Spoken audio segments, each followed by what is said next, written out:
Good evening and welcome to the math review. Just kidding. It's me, Coach Santos. I wanted to go over this review. Some of you have already turned it in, but it's super important before you take your CBA tomorrow.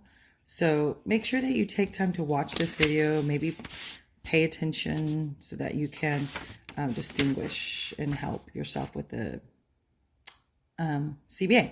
All right. So some things that we were talking about in class is that, man, you guys want to make sure that you're telling your brain what kind of problem it is before we start going through all this math mumbo jumbo. All right. It's like going into HEB and without a grocery list, and you got to buy groceries for the week, and you got it in your mind what you want, but when you get in there, man, there's a lot of things to choose from, so your mind goes crazy. So we've got to organize our mind here. Right away, when we start this review, I see that these are benchmark fractions. And what we're talking about with benchmark fractions are fractions that you're going to see all the time. Back in, I think, like week 4 or week 5, we did a whole thing of benchmark fractions. And those are the fractions that you're going to see over and over and over and over, get my drift, again in the 6th grade. So right away, I see that 1/8 is 0.125. Oh, this should say percents. And on your thing it does.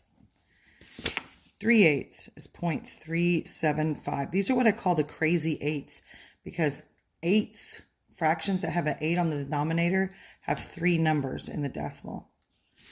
5/8 is 0.625. 7/8 is 0.875. Now I've got to change all these crazy things to percent. And remember that one of the most important things about a percent is putting the actual percent sign, because we do not want to just put a number, because it is just a number. And a number is not a percent. A percent is part of something. The rule that I can use when doing these is my decimal percent rule. My decimal percent rule. Remember, for those of you who don't really know what this DP means, if I need to change a decimal, which is the D, to a percent, I need to move that decimal 2 times to the right and add the percent sign. If I'm trying to go from a percent to a decimal, percent is over here, I go 2 times to the left. All right. So come back over here, I say, ooh, 0.125. Okay, I got to make it a percent. I'm going to go 2 times to the left, 2 times to the right. And now I get 12.5%. All right, here I go. 37.5%. 62.5%. 87.5%. Those are all benchmark fractions, decimals, and percents. All right, remember to pause the video, take notes if you need to. Here we go.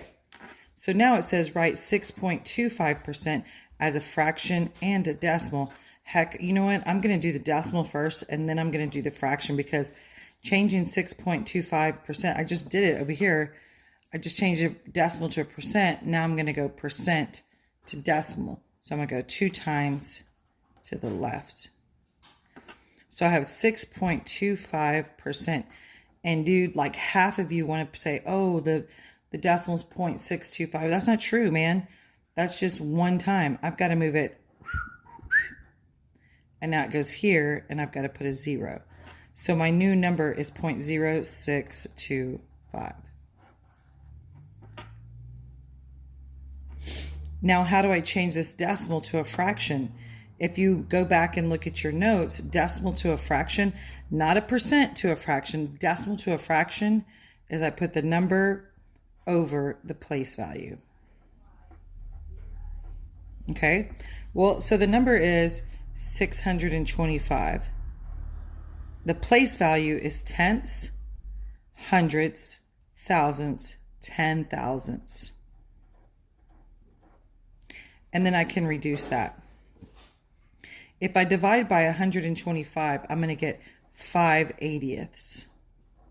If I divide by 5 again, I'm going to get 1/16. Some people were putting 5/8, but look, 5/8, I already know 5/8 is 0.625. It's not 0.0625 that matters. All right, I'm going back over here to this one. What I was telling the guys in class is, listen, you are never I hope you can see that whole thing. Let me zoom out just a tiny bit. So you need to think of these things as a battery meter. Like on your phone, I know you guys love your phone. On your phone, you're never going to see a percent that says like 0.02%, right? You're not going to see that. So stop putting that. Some of you are putting like 0.75%. Not true.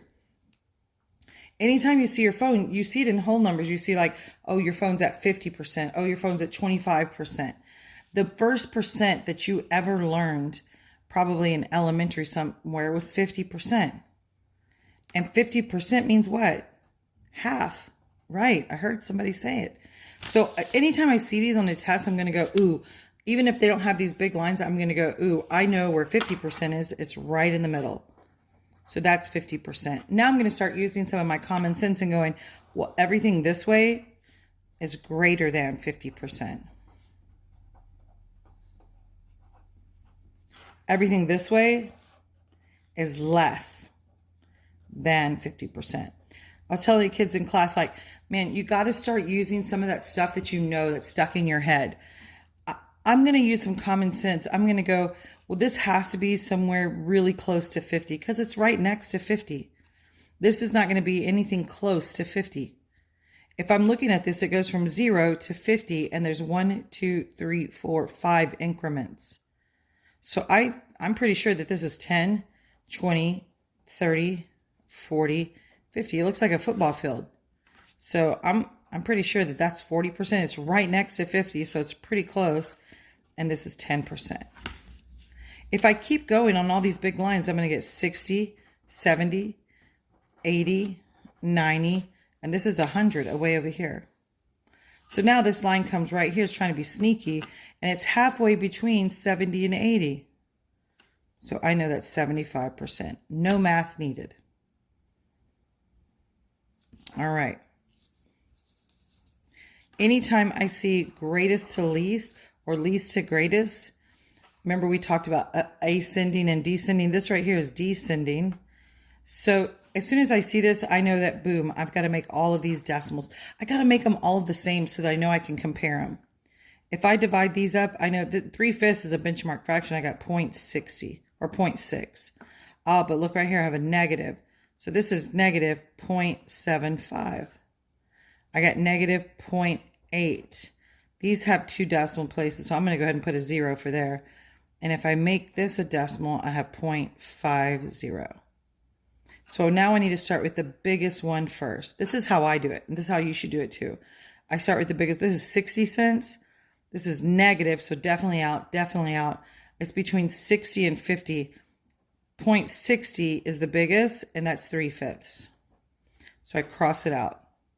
The next biggest, well, these two are negatives, so I'm going to go with 50%, which is 0.50.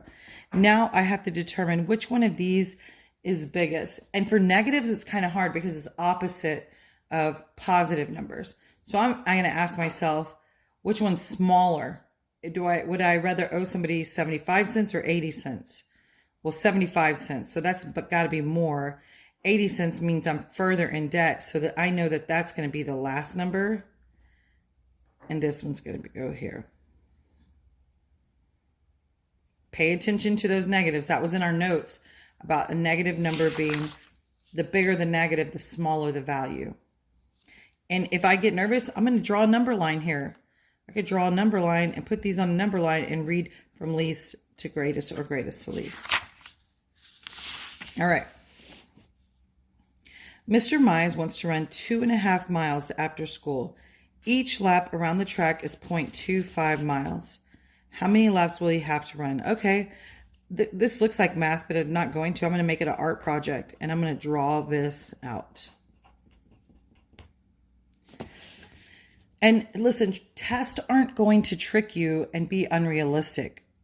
If you were at school and you're in pre-athletics, you would know, or even in athletics and you go out to the track to run, you know that one lap around the football field everywhere in America, if there's a track around the football field, it is 0.25 or a quarter or a fourth of a mile.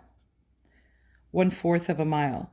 So if I do another lap, that's 2/4, which is, these two together make 0.5, which is half. Oh, so 2 laps make a half. If I run a third lap,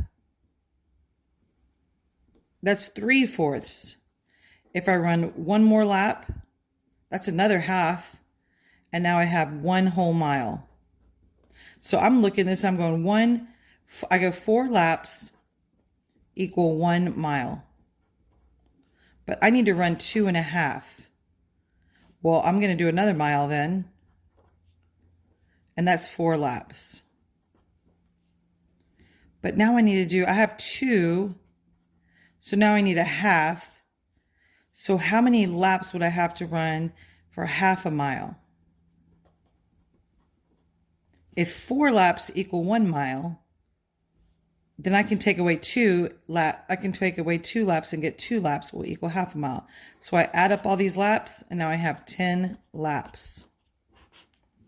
To me, that is more simple than dividing fractions. Dividing decimals. If I was dividing this, I would have said 2.5, which is really 2.5 divided by 0.25. I'd have to move this twice, I'd have to move this twice, and then I would still get 10. Draw things out to help yourself. All right. Coach Santos sold all of her Halloween candy for $1.25 a pound. All right, I'm going to be rich. I had 11.5 pounds of candy. How much money did she make? Or how much did she make? Okay. So what do you think we're doing here? Multiplication, division, addition, or subtraction? Definitely not subtracting. Definitely not adding. Dividing. Some people said dividing today, and I didn't quite understand why, but I would be multiplying. If I drew this out, I would say 11.5 pounds. Okay, here's 1, 2, 3, 4, 5, 6, 7, 8, 9, 10, 11, and then a half of 1. That's 11.5. Well, how much am I going to get for 1 pound? $1.25. How much you can get for another pound? $1.25. All of these are $1.25. Instead of adding all those up, I'm going to multiply. And I'm going to say 11.5 times 1.25. But now I got a fraction and a decimal. I'm going to change them both to decimals. I have 11.5, right? Because $11.5 is $11.50, or 11.5 times 1.25.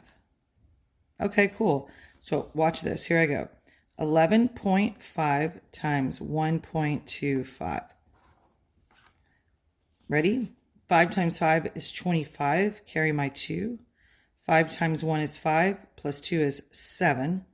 And then 5 times 1 is 5. I put my spacer number in there. 2 times 5 is 10. Carry my 1. 2 times 1 is 2. Plus 1 is 3. And then 2 times 1 is 2. Now I'm going to the third digit, so I've got to put 2 spacers in there. 1 times 5 is 5. 1 times 1 is 1. 1 times 1 is 1. Add these up. 5, 7, 13. Carry my 1, 4, 1. So now I have 1, 4, 3, 7, 5. But don't forget, I got to go back and count decimals. I have 1, 2, 3. Now look, 14, 3, 7, 5. Well, when I go to the grocery store, I don't say something costs $14.375. Money only goes to the second decimal. So I'm going to round that up. My answer is $14.38. Very nice. All right, last one.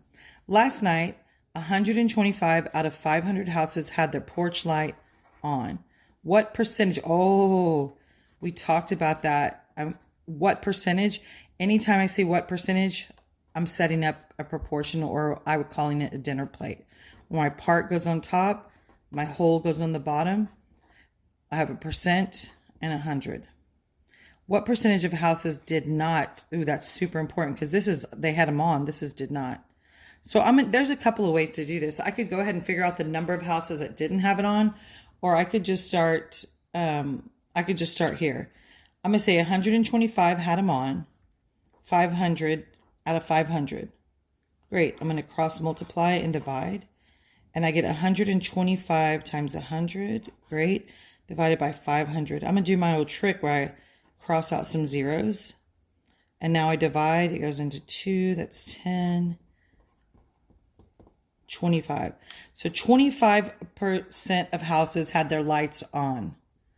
But they want to know how many did not have them on. So if I give you 25% of my money, how much money did I keep? 75% is my answer. Good job. So make sure that you study this review or watch this video before you take your CBA. It'll help out a lot. I'll tell you the other thing that you need to know is to remember how to divide fractions.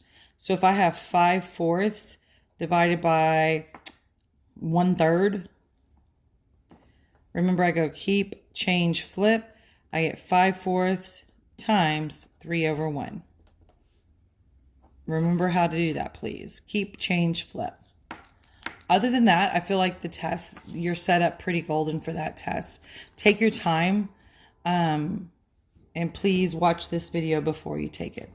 You only get one shot at that CBA because it is a CBA. It's the end of this semester, and we don't redo those. So please take your time, all that good stuff. All right? I appreciate it. Thank you, and good luck.